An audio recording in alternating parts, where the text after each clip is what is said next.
we got a saying for that where I'm from. You know, we call a guy like that, you know, Captain Save-A-Ho. Maybe I'm the problem. Maybe I'm showing too many breadcrumbs or stringing her along or...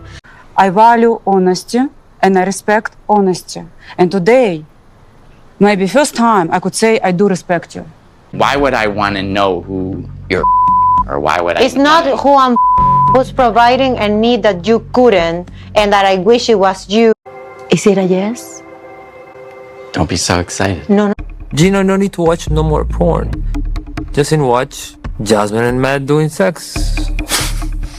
I don't know what was more surprising, if it was Josh finally setting Natalie free or Gino finally agreeing to an open relationship, and not only that, agreeing to speak with Matt. Let's get into it. Hi guys, welcome back to Nikki Faces Reality. We are here to discuss 90 Day Fiancé, The Last Resort. Y'all, I think we are like 2 episodes away from the reunion, and that is what I want to see because things are heating up. I never thought I'd see the day. There is just so much tea, and I just can't wait to get into this episode with you. Before we do, as always, make sure to like, comment, and subscribe.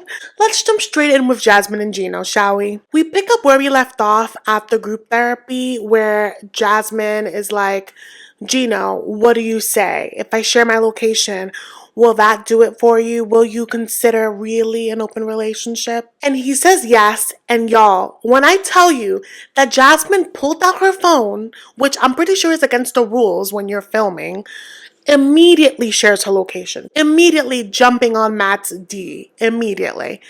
Rob is like, Gino, what are you doing? What is this for? Everyone is just rolling their eyes like, Gino, this is the worst possible idea. Jasmine is beaming. She is smiling ear to ear. She doesn't hear anybody because she knows that her master plan is working. And I just want to insert here that I caught a little bit of Between the Sheets, and Gino was telling Josh that the only reason he agreed to the whole open relationship is because Jasmine told him that Matt is gay. It's funny because I had heard this rumor circulating months before, you know, all of this pregnancy announcement was released. But yeah, there had been rumors that Jasmine left Gino for her gay bestie from the gym. So for all of these rumors to be confirmed, it is just crazy, but also is a testament to the FBIs that exist on the internet. You literally can't hide. But also, just getting to like the material, I think that is a wild thing to say. But also, Jasmine must think Gino is stupid. And he's clearly very gullible because he really listened to that and said, yeah, that makes sense. Josh is like, Gino, why would a gay man want to F your wife? Out of the kindness of their big heart? Like, that doesn't make any sense. So that was crazy. But the next thing we see is like a group pool hangout. And they're all really like a dysfunctional family, and that's what they're talking about. Brandon, you know, tells everyone that he struggles with opening up, but he, you know, really appreciates their support of their relationship. We see Natalie getting into the group huddle, but she comes in with a robe, and she has mentioned a few times that she feels self-conscious around Josh.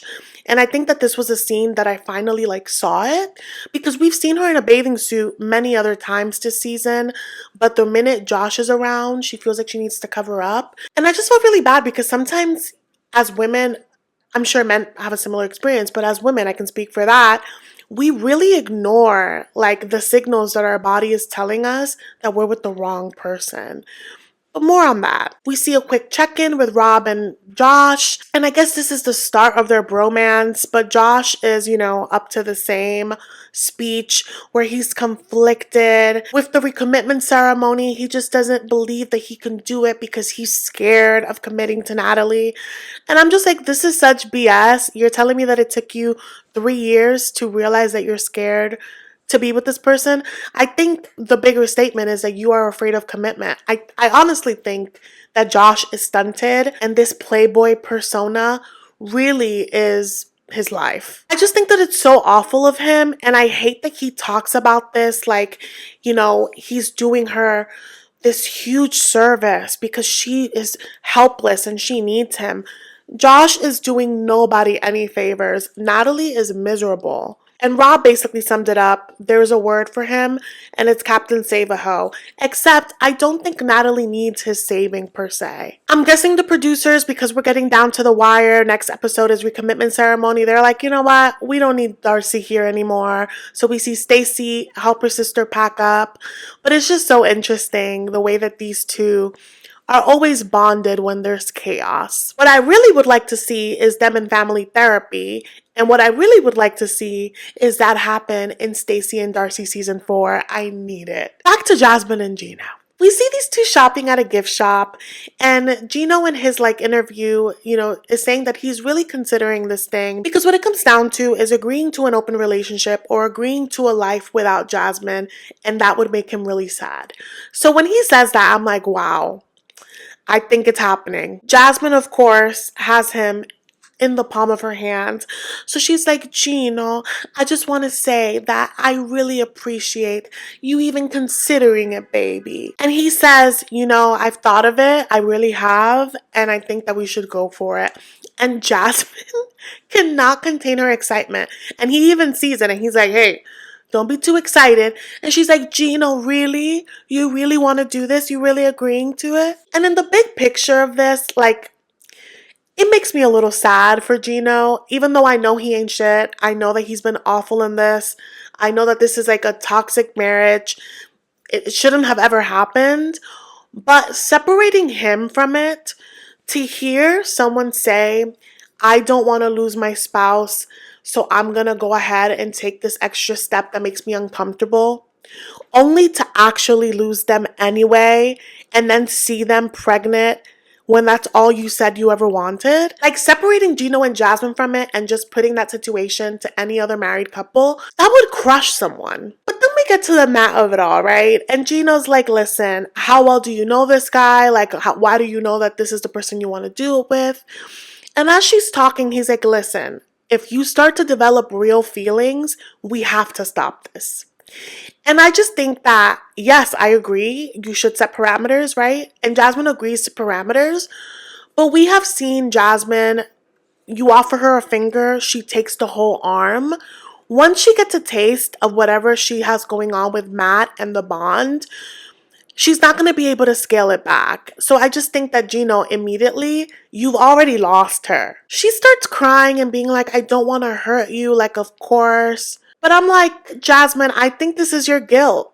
Personally, I think that you already know that you're already 1 foot out the door and now you're getting permission to do it. She says that she wants Gino to talk to Matt and Gino's like, no, I don't need to talk to him. I don't need to know anything about him. Jasmine says that she wants them to talk because she feels like if Gino doesn't commit to having a talk with Matt and creating agreements together, that then he's not serious about letting her do this. And I understand that perspective. Part of it feels a little cruel for me. I'm already allowing you to do this. Respect that I don't want to speak to this individual. It's feeling like a CUCK situation. You know what I mean? But I did see in between the sheets that they did have a solo therapy session with this Schmeck's therapist. And she encouraged that when they come up with their guidelines, they should include Matt in it because there should be transparency about what the expectations are. Also, so there's the precedent that Matt needs to respect Gino because this is their relationship. They're the nucleus and he's adding in. But again, I don't think that Jasmine was being honest about the extent of her bond with Matt at the time. Again, it's just so crazy to see this happen and see Gino react to these scenes in between the sheets because you could see that he's not acting bitter, but he's damn, I'm an idiot, But anyway, we get to the final group therapy session because again, next week is the recommitment. Everyone looks amazing. Julia looks exceptional in this emerald dress. And honestly, I feel like this last group therapy session, it's kind of just to touch base, to feel the room, to see who is going to choose to recommit. Rob says that he thinks they're steady. Sophie feels like there's confusion. I think that they're not going to be together. I think that Sophie does not want to be with him. I think that Rob hasn't really learned that much. There is nothing romantic about them. So I wasn't surprised to hear that, but Rob was pissed at her answer. Brandon and Julia, seem to have family on the brain, but on 2 different directions. He's like, yeah, we're going to, go and get a second opinion for your fertility issues.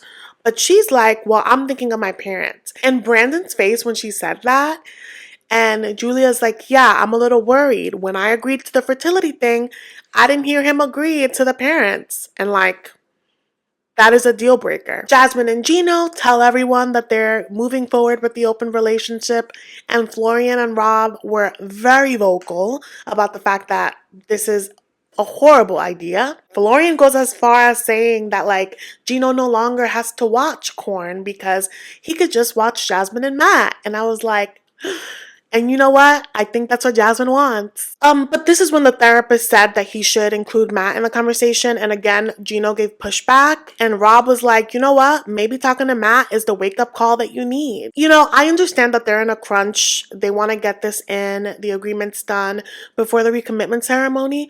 But there was something icky for me about Gino being pressured to do something that he didn't want to do. Because he's already giving permission. You know what I mean? Like, I don't know. And again, I feel like he's been slow to move on anything, aka intimacy, aka therapy in their relationship.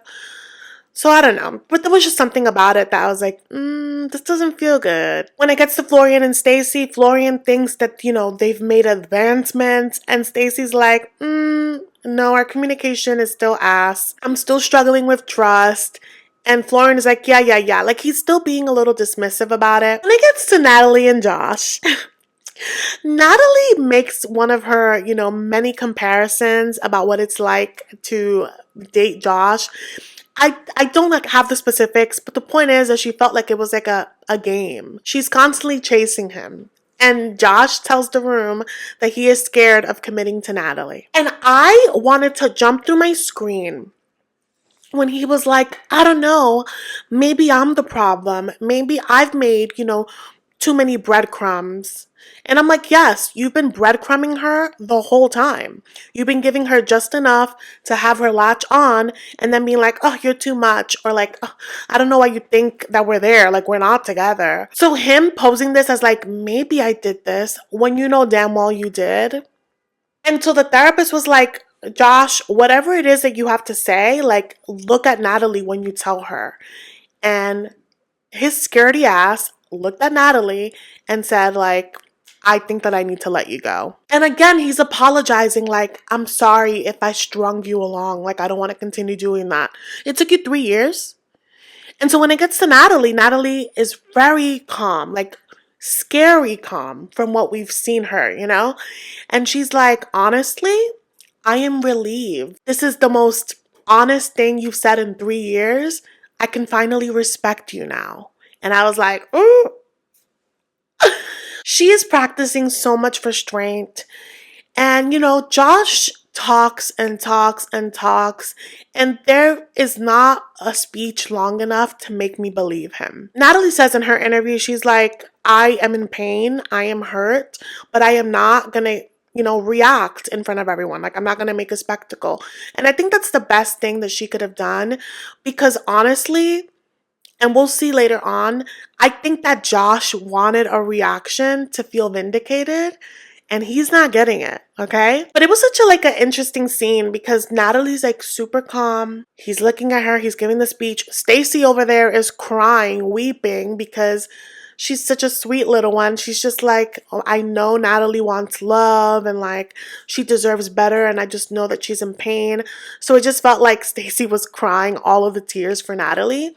But then the therapy session is over. Natalie walks off tall and proud with her long legs, and she dashes across the resort. So why is Josh following her? I'm like, sir, you just broke up with her. You need to give it some room. But he's like, I want to check in with her. I know Natalie, and like, I know that she's probably feeling a lot and processing. Then leave her to process. But he calls her over, and she's like not, you know, turning around. And then he like catches up to her, and she's like, do you want to say something? And he's like, let's go to the side and talk. And he's just talking and like, sir, she already knew your heart wasn't in it. Thank you for confirming again. Like, again, you just broke up with her. And personally, I felt like this talk wasn't for Natalie. It was for Josh. I think that he still wants to have her a little hooked. He wants the door to stay cracked for him to dip in there whenever he's bored and needs a little crazy. And Natalie, again, is like being so kind. She handled this so calmly. She wished him well. And she was like, you know, I guess my heart doesn't belong to you. And I just am really bothered by this scene because this man clearly wanted a reaction from her, and he kept pestering and pestering until she started crying. And then he seemed to be satisfied with that, and that is when he walked off and left her alone. And that's how I know you don't actually care about her. You were after her when she seemed strong and together, but the minute she shows humanness, vulnerability, pain that you caused, that's when you get up and leave and you let her process. I was furious for Natalie in this moment. And I just hope that Natalie watches all this back and realizes that, like, this man is not worth it. He's going to continue humiliating her. And she wants desperately family and kids. She is never going to get it with him. So at the end, you know, she still says that she's hopeful. And girl, keep the hope alive. Get some therapy. And go after people that actually want you. And I think that's the advice for all of us. The next and final scene is Jasmine and Gino. And Jasmine has her phone in hand. They're about to call Matt. She tells him, hey, I'm gonna, you know, you're not gonna look at him. He's not gonna look at you. I'll be in the middle and we can, you know, discuss. And she's like, oh, Gino, I'm so nervous. Yeah, I'd be nervous too if my husband was about to talk to my boyfriend. And the episode ends with us seeing Matt's face on the phone. And I guess we'll hear the conversation next week. I hope. Y'all, isn't this just the craziest thing, like, to have documented? I can't even believe it. I can't wait for next week. It's going to be a bang of a finale. And then we have the reunion to look forward to. And it's just so delicious. Please let me know your thoughts in the comments, you guys. Thank you so much for watching. And I will see you in the next one.